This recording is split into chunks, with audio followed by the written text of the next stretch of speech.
Action. Oh! Okay, experiment worked. Really quickly. Ooh, I think we got it, guys. Look at that copper. NZXT's H1 fire hazard is a serious problem. It's worse than we originally thought now that we've looked at another one of these.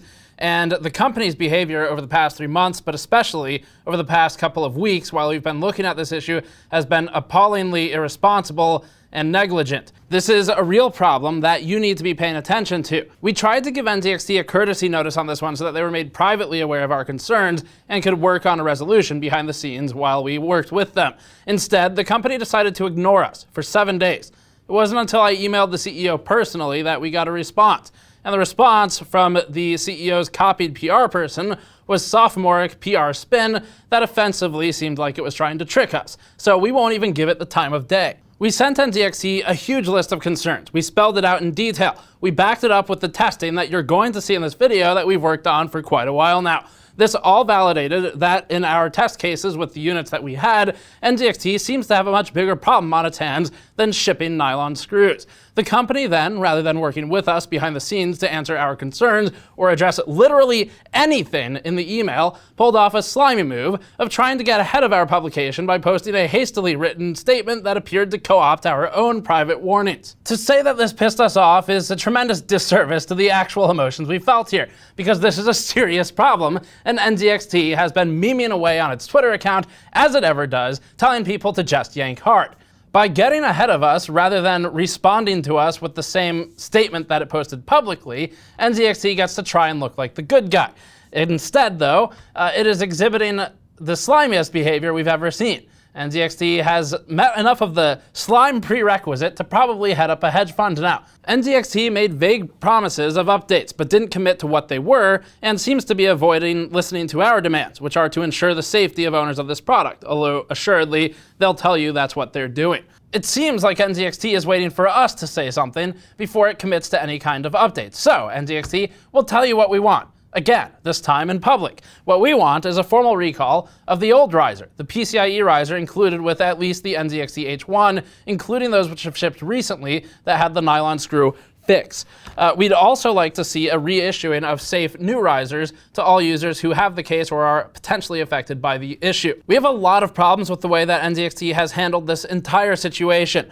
And we're going to break our normal rules here and give you a TLDR up front and then prove our work with the back half of the video so that everyone's clear right away what's going on, what we would like to see, and what we think the problem is. Before that, this video is brought to you by us and the GN Store. Our ability to burn bridges is largely thanks to store.gamersnexus.net and your purchases there. We just restocked our high-quality GN teardown toolkits, which include a 10-piece driver set using long-lasting materials and custom-designed drivers for GPU disassembly. The toolkit uses uniform 100mm rods and 100mm handles, with each driver being pegboard compatible to have the permanent tool label facing outward. Back orders and new orders alike are shipping now. We also restocked our GN wireframe mouse mats, a desk-sized mousing surface that has a high-detail print of PC components, a blue-stitched border for strength against fraying, and a custom blue rubber underside that was difficult to get. These are both best sellers, and we like that you get something quality in return for supporting our work. Visit store.gamersnexus.net and use code THISISFINE for 10% off for the next few days. So originally, we showed the NZXT H1. We had one case, now we have two, a second one that we purchased after NZXT re-released the product with the nylon screw hotfix in place. The H1 risers in our original testing seem like they are capable of causing a fire. And so in exploring that, we were able to actually get a fire to start. The way we did that was by eventually discovering a 12-volt short to ground, which effectively creates a heating element within the system, and you get a blowout and a burn up of the board primarily near that bottom screw. The severity of the issue, we said in the first part, was high, but we said that the frequency of occurrence was low, and so we gave NZXT credit for stating that the issue was rare and said that we agreed with them. This is still partially true, except for one key change that we've learned over the past week of working with the second unit of NZXT H1 that we ordered. That key change is that we've learned with time, as you go through connection cycles of the PCIe riser to anything, but this case is what we were testing against, it is more and more likely that as the screw digs into the PCIe riser, it will eventually expose a 12-volt plain. In NZXT's own H1 PCIe riser screw replacement video, you can see a pile of dust coming out of the PCIe riser when NZXT removes the screw. That's PCB dust, at least the ones that we've tested here that have done the same thing. And that shows that you're digging more and more out each time a screw goes in. Now, if the statement is, well, but there's nylon screws now and they aren't conductive and they don't thread into it, great, except there's still a PCIe riser out there. That riser, at any time, can be used with metal screws. And it is possible that with sufficient connection cycles, a user could encounter, in fact, a fire. So in this video, we'll prove our work, but we're starting again with this TLDR. We built a fuse in between the PCIe riser and where it's shorting back to the power supply so that we could preserve the PCIe riser this time and not burn it out. That way we can send it out if we need to for scanning electron microscope imaging or perhaps to someone like Louis Rossmann. We have never taken an issue in PC hardware so seriously. House fires can cause loss of possessions and worse. We believe it to be our responsibility to pressure NZXT into fully rectifying this issue. NZXT has a lot of these H1s in the field that haven't even had a nylon screw replacement yet. In the future, even with replacement screws, there's a risk that a second-hand buyer purchases the PCIe riser and or the case and it uses a metal screw, which could put them at risk of fire. B, the user forgets that the PCIe riser is a fire hazard over time and loses, breaks, or otherwise replaces the nylon screw with a metal screw. C, the user reuses the PCIe riser elsewhere and, not knowing the proper actual details of the hazard, doesn't think twice about using a metal screw in a different scenario, or they just simply don't know what the nylon screws are for and think they're placeholders. If not only for morality, for at least liability, NZXT should be replacing all of these PCIe risers. That's what we think, that's what we'd like to see. NZXT's demonstrably slow support and responses to an issue involving fire is appalling.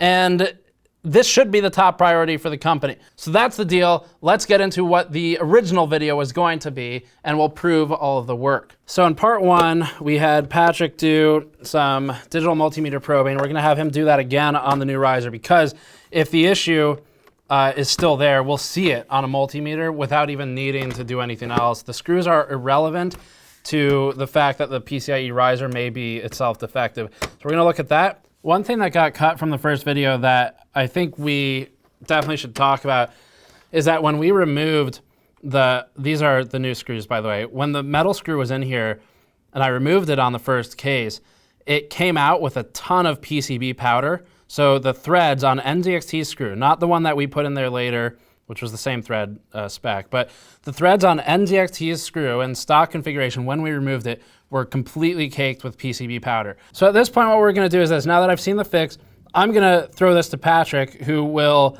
work on doing probing of the PCIe riser to see if we still see the same issues. We are not gonna modify the riser at all, and we're going to test it with the original screws as well to see if we can diagnose the true cause of the fire.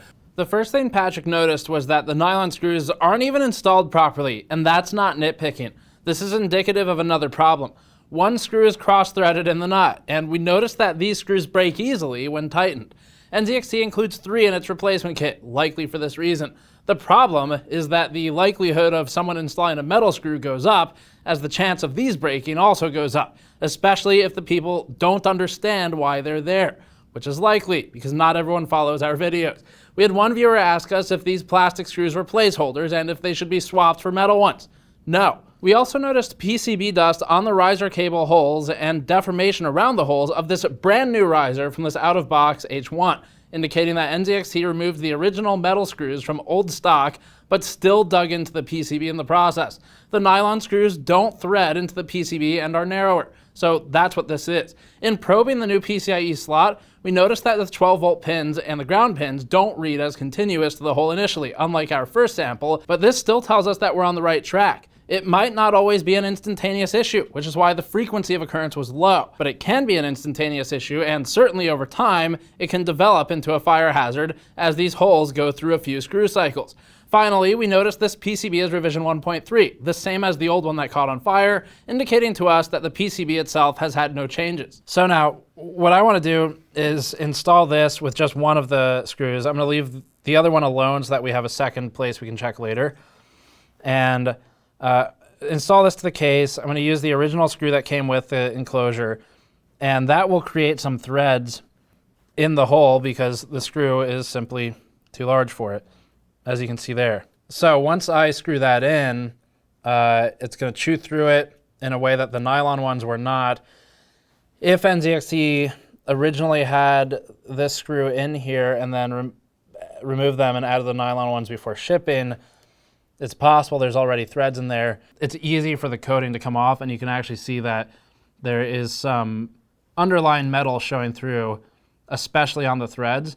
So that would perhaps be indicative of how, even with a slight insulation layer on the screw, you could still cause an electrical short. So let's get this mounted. There's the screw. I haven't even turned it yet. It's already getting trapped in there. And actually, just to do a demo, there's the nylon one. No problem. Goes right through, which is why they need the nut as well. So if we put this one in, NZXT has about an 8-year history of over-tightening its screws on cases, something we've criticized them for a lot in the past. So that, let's see if there's PCB dust. So I can see threads have formed in there, but I think those are already there. There's a little bit of PCB dust. We next wanted to look at the melted PCB to see if we could find where the contact was being made in the first video when it caught on fire. We were hoping that the screw hole would be more intact, but it melted. We can see some copper wire, just nothing useful to find the fault. We next wanted to review the unburnt side of the same PCB, and this is what Patrick Stone had to say. The point I like to make right here is, so this should be, it's a screw hole, all right? It should be plated through. If it's a PCB and you got a screw going through it, it should be plated through, and that plating should be grounded. And so you can see that the screws are just eating up this PCB.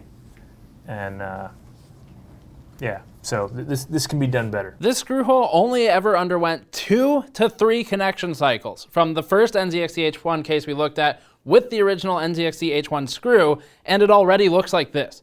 That's bad. This indicates that if you were to replace parts a few times or reuse the case, you could start developing this 12-volt plane exposure that we're talking about. This is how it's supposed to be done. And we look in there, hey, look at that, it's plated all the way through, right?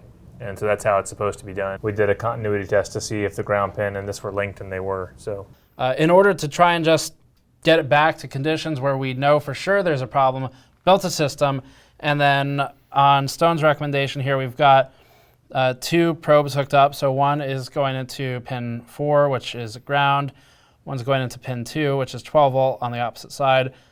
And then what we're going to do is just turn the screw to see if at any point in the turn we get beeping, specifically beeping that's longer than a couple of seconds. Yeah.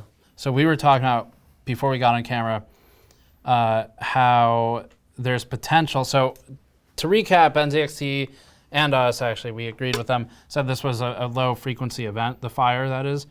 And one of the things we were talking about was perhaps the presence of this screw getting installed first could potentially cause an event where the insertion of the second screw is not quite center.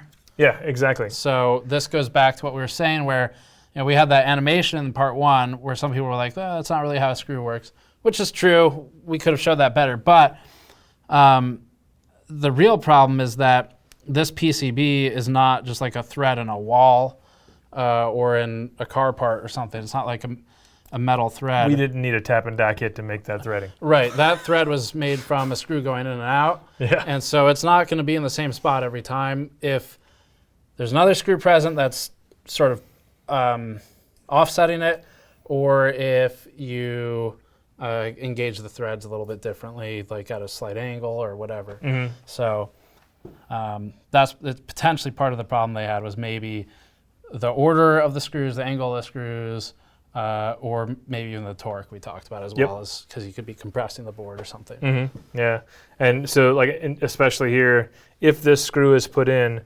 well, let's say this, when this screw is put in, it makes this screw put more pressure on the outside edge of that PCB, which might cause it to dig deeper into that outside edge. Right.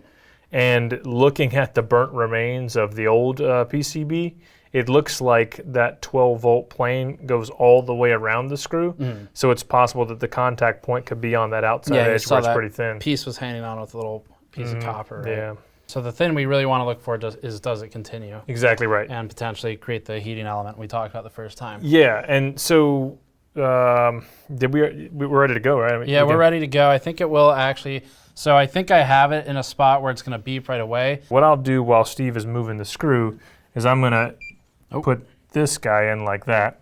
And what I'm doing here is I'm just making sure that the probes themselves are touching the pins inside the PCI Express slot. Is that it? That's it, yep. Okay. Oh, it stopped. All right. So. Just to, just double checking everything. Again, making sure that this blue probe pin is pushing on the PCI Express finger. And we're going to move it off the screwdriver and then making sure the red one is doing the same. Looks like they're in good spots. Okay. And so the meter got out of range, so the beeping stopped. What we're looking for is a consistent beep that just stays on. All right. That's it. Okay. That's it right there. So I'm going to very slowly try to remove the screwdriver without turning it. That's the idea.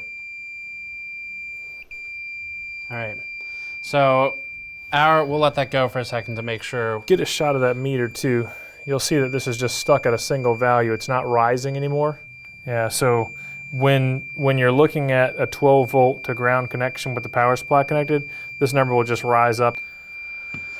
Yeah, so that's not good. Let's cut this so that people don't get too mad. And so, all right, let's talk about what happened then. So to recap, we've got probes in ground and in 12 volt, and correct. Maybe at some point we can pop up a pinout diagram if we really want to show it, but that's standard. The PCIe slot wiring, it's standardized. NZXT doesn't do anything special there. Yep. So that is expected wiring. And then turn the screw, and as you all saw, and hopefully in the edit it'll be really clear, but I was turning it really slowly, and I stopped when I heard a beep each time. So the first time I heard a beep, stopped, waited, and the meter ceased beeping. Yep. So that was what you were talking about, which is behavior we saw in other power supplies. I turned it a little bit more. I was actually loosening it, I think, at the time that it did this. And when I turned it a little more, it beeped again, kept going. So do you want to try and explain what that might be? The through hole in this PCB doesn't have enough clearance between it and this 12-volt plane. And we had some commenters put in some really great comments about this kind of stuff, just about like, hey, if they're doing this right, the clearance is going to be more than a millimeter. Yeah, exactly. Also, if they're doing this right, they're not even going to put the 12-volt plane anywhere near this thing. They're going to cut it off where the PCI Express slot ends. Right. So another comment was like, if they're doing a through hole right, they're going to plate the whole thing. And that's what you saw on these other cables too. Yeah, like these guys. So if you were to look at these, and I think we got some shots of this already, where you can look the entire way through this hole, it's plated. And that's just, you'll see an abbreviation, PTH, plated through hole. And those plated through holes are then connected to ground. And another really nice thing is when you're designing your circuits in like a PCB design program, when you do that, the program, anytime you get close to it, scream at you. Exactly, yeah. So we don't think any of those best practices were done here. And so what we think is happening is as you work this screw in and out of this hole, it is going to literally carve apart the PCB, at which point there's no more threads in the PCB. The PCB can just float on the screw. Now, the screw is connected to the case, and the case is connected to the power supply ground. And so if that screw also makes contact with the 12-volt plane, which it shouldn't, but in this case seems like is, then that's where your problem happens. Yeah, and this is the original screw. So it's not that zinc or whatever it was screw we used last time. This is in fact the screw that shipped with the original H1. This particular H1 is new. It shipped with plastic screws, but as we showed at the beginning of the video, the point was to see if we could reproduce the problem and try and better understand what it was, since we incinerated by design of the test, the original device that was under test. So the original screw's in there. Does this mean at this point, if we kind of leave it like that, we'll get another fire? If we... Yeah, and... is there a way does your fuse idea work for not having a fire but still burning? Because if possible, I'd like to preserve it to maybe send off if we end up wanting to do that. So if the pathway to ground, so the pathway to ground for the PCIe riser should be through the PCIe riser, not the case. If the case is acting as the pathway to ground, and that pathway happens to be through the motherboard, then if we separate the motherboard from the case, and then we connect a tiny wire, tiny enough to like allow current to flow, but then burn up when it gets too much current, then if we connect that between one of the standoff holes on the motherboard and one of the standoff holes on the motherboard tray, it may act as a fuse and melt if the current tries to flow that way. And so we have this little wire. We melted some insulation off the tip of the wire, then we wrapped the wires around these alligator clips, and now we are going to see if we have a good enough wrapping of these little wires around the alligator clips for continuity. Indeed we do. We do have some resistance, but you know, that should be okay. So we'll drop that off of those clips, and then we've got 12 volts, which is the same thing we're going to be getting out of our problem PC. We will now see if this little wire will act like a fuse and just burn up. In other words, we're seeing if the wire is thin enough to do what we need it to do in terms of protection. I'm going to get away from the wire, and I'm going to see if this works. Other possibility is very real that this thing just could trip and say, no, I don't appreciate this.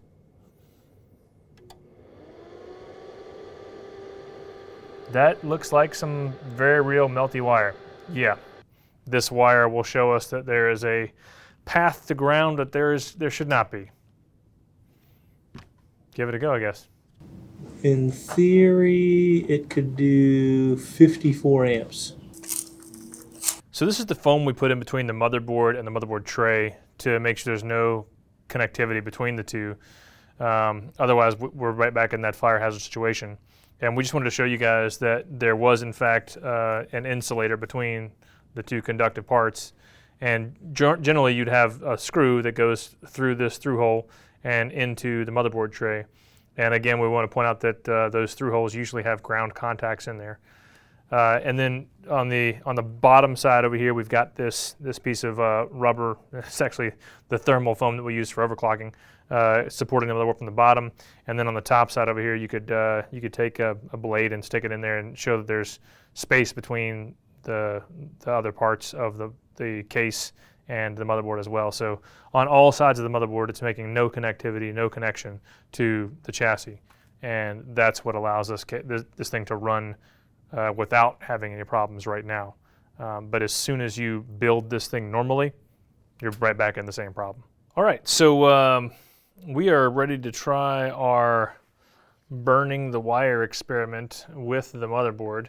And what we want to do is we want to see if we can be sure that the path to ground that is being exposed here is in fact between the motherboard tray and the motherboard itself. The next thing to do then is be like, okay, is our PCIe riser still responding properly? So we're going to make a quick continuity test on that, and we'll just go clamp into the red and then clamp into the black. Good, good, good. All right, so we're on continuity, and right now I'm on ground over here, and that guy over there is on pin 2, which is 12 volt. So I'm going to check the continuity first. We're good. And then the next thing I'm going to do is check pin 2 to pin 2. Still good. Pin 2 to pin 3, still good. Now pin 2 to pin 4 should be good for a few seconds, and then it should just go up in number, and then that's normal behavior. So it appears to be behaving normally, nothing unusual. Okay, I've got a little tiny scratch on the back of the motherboard tray. I'm putting it in there. All right, and if I touch another part of the motherboard tray that's also exposed, like this little screw hole, there we go. All right. Okay, so the next thing we want to check on is we want to check to see if the motherboard, if we can make that continuous with the tray, so that there's a good pathway from here to ground. I'm going to take this little alligator clip right here, and I'm just going to clamp in like that. And then I put a little screw down here in the base of this corner, and I'm going to clamp onto that screw. So again, we're just going to check to make sure we got a little scratch point. We're good there. I'm going to check over here to make sure that we have tray to tray. Good. Now this wire should connect the tray to the motherboard. Check on the top of this screw. Good. Just to be sure that's the whole motherboard, we're going to go over to the side where there's another through hole. Still good. So we've got a path for the electricity to flow so far from there, the PCB through the tray, from the tray to the motherboard, and then it's got to get all the way back to ground to complete the circuit. So what I'm going to do now is I'm going to go over here and grab the back end of my power supply. This is the ATX 24 pin. This guy over here should be a ground pin. Sure enough, there you go. So now we've got a clear path for this 12 volt, if it is shorted, to go from the PCB to the motherboard tray, from the motherboard tray to the motherboard, and then from the motherboard all the way back over to the power supply. And so what we're going to do in just a minute here is we are going to replace this wire right here with this little teeny wire right here. And if there's too much current going through this wire, it's going to light up and glow like it did earlier. You shouldn't really have electricity flowing through there. The electricity should be flowing in these cables right here on your PCIe riser back through the ground and 12 volt wires that are supposed to be carrying the current. We're rigged up, we're ready to go. Next thing to do is to get this screw in just the right location. Then once we get that right, we'll turn the system on and we'll see where that goes. Hopefully we're going to have a heating element here and nothing else. Hopefully no fire down there. If it works the way we expect it to, we should have a heating element here and nothing else. If things are working well, it's not going to be continuous. But in the case where we've moved this screw, which by the way, this screw is becoming easier and easier to make malfunction. So if this yeah, there we go. So that's not good. Right now we have one side of the probe connected to ground, another side of the meter connected to a probe connected to 12 volt. So 12 volt and ground are connected right now. And as we explained through all of our chain of connectivity, that is happening through the motherboard tray, through the motherboard, through the ATX 24 pin. And it's all because of this little screw down here. So the only thing left to do now is see if this thing lights up. Let's get that in there. Action. Oh! Okay, experiment worked. Really quickly, when the motherboard is connected to motherboard tray, which is going to be every system build, right? We have this problem. And this problem is that there is a pathway from the 12 volt, which is the 12 volt plane inside the PCB, through the screw. From the screw to the motherboard tray, from the motherboard tray through the standoff to the motherboard, and then from the motherboard back into the PSU. And in this instance, our wire was acting as part of that pathway. Now, because this wire was so thin, this wire, the weakest point in the link, is what was going to burn up first. And as soon as that pathway back to ground was eliminated, your short circuit is then eliminated. So to further prove the point, we can say, let's again remove this short circuit. So we're just going to go ahead and take these clamps off, and nobody's going to do this. You're not going to build your system with the motherboard not attached to the motherboard tray. You're not going to do that. But if the motherboard is not attached to the motherboard tray, again, you've broken the circuit between the ground and the 12 volt. So now if you turn the system on, it's going to work just fine. Okay, but the point is, if you're building a normal system and you have this screw in just the wrong location, maybe you've taken it out and put it in a few times because you were trying to build it just the right way, then there is this problem. Okay, so this is a new H1 case that Steve just bought online, And when it came in, it was like this. And all we did was work with the screw hole and, like, for the most part, just put the screw in and take it back out. We did a little bit more like refining and to looking at the screw hole to see if there was any visual sign of the 12 volt plane, but weren't successful with that part. And then when we put it all back together and put this top screw in, it seems to have put more pressure on this bottom screw. And this bottom screw, when it has more pressure on it, maybe is digging deeper into the edge of the PCB, which could at that point in time be making contact with that 12 volt plane. So it looks like we still have the same problem, even with this, I guess, good case. And if this is your fix, then, I mean, I guess it's okay, but in my opinion, you still haven't fixed the root cause of the problem. And I think what we need to do is just push for a corrected PCIe riser cable. Let's see if we can see anything going on inside the through hole at this point. So we got up to the camera, got super close. Maybe we got some stills of this thing. And now you can clearly see some copper on inside the through hole. And this looks like the copper on the bottom side of the PCB that we're seeing. And the only question now is it 12 volt or is it the ground plane? So which of the two planes is it? Because in our earlier investigation, it looks like there's two planes, one on top, one on the bottom, and this one is the bottom one. So in order to figure out which one it is, we're going to do a continuity probe to the 12 volt and the ground and see what we get. The difficult part will be holding this probe on that little tiny piece of metal for a long period of time. So let's do this, Patrick. Okay, so we have continuity, and that's Patrick holding onto the 12 volt pad there, yeah. Now we're going to check to see if this plane might possibly be the ground plane, and maybe we were just probing it incorrectly. So Patrick is going to go for the ground pins inside the PCI Express slot while I am holding this. Actually, first, Patrick, let's go back to the 12 volt pad and make sure we do have contacts, so I'm in the right place. So that's the 12 volt. Now he's going to the ground. Nada. So this is definitely not the ground plane. This is definitely the 12 volt plane. All right, yeah, so there you are at ground. And then if you go back to 12 volt, we get beep, beep, beep. Yeah, there we go. Yeah, so clearly what is showing, what is being exposed here is the 12 volt and not the ground plane.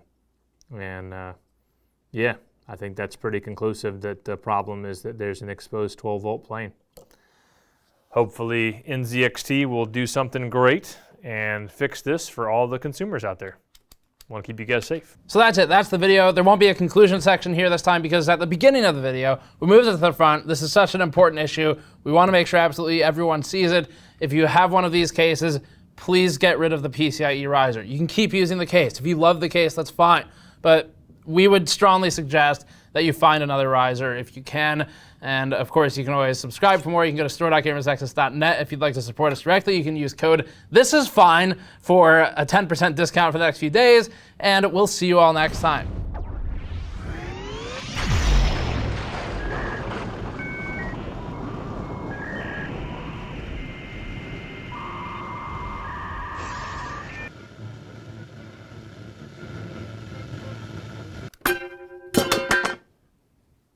That's pretty cool.